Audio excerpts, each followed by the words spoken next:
Hi, this is Deborah Atkinson, author of You Still Got It, Girl, the After 50 Fitness Formula for Females. Out soon, November of 2015, give or take. But what I want to talk to you about, because we're approaching the holidays yet again, and even if you're catching this video and it's no longer the holidays, here's the problem. They start the holidays at about Thanksgiving. The temptation that's there, along with pressure, because it's my special recipe and aren't you gonna try it?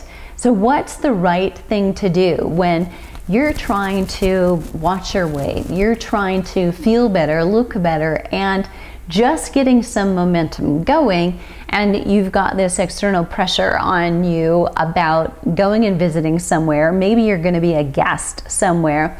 So how do you handle that? I get this question a lot, and the other one that I also get is, how do you eat out? Well, when, say, you're traveling, or even you're at home and maybe you're entertaining guests, because this comes up again much more frequently over the holidays than it does at any other time. So here's my answer.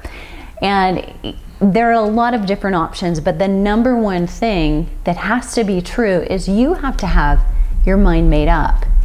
You have to have decided, what am I going to do? What do I want to do? And how am I going to honor myself? So what is my choice? And if you don't know that going into a situation, whether you're going into work and it's the break room and somebody's bringing treats, or they're bringing in things that you can't or don't want to eat for the potluck, you're much more vulnerable if you have not made up your mind what you're doing. Now, if you find suddenly you have an autoimmune disease like Hashimoto's, and you have to, for your own good health, avoid gluten and grains, it may become a little easier for you to turn down things and say, I can't eat that. But side two of making up your mind is watch the language that you use, not so much because of how it affects someone else, but how it affects you. So if you use the words, I can't have that, that kind of instills this feeling of deprivation, and that's just no fun. You know, you could do that and feel really uncomfortable and have stomach cramps and be in pain and have a host of other issues that happen as a backlash of that. It's still a choice. And so if you can change those words to, no thank you, I'm fine, or, I don't want to do that because I know how it'll affect me, so I'm going to stick with this, but thanks very much.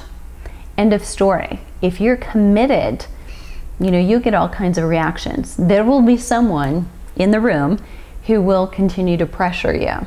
That person probably has not made up their own mind. Let it go.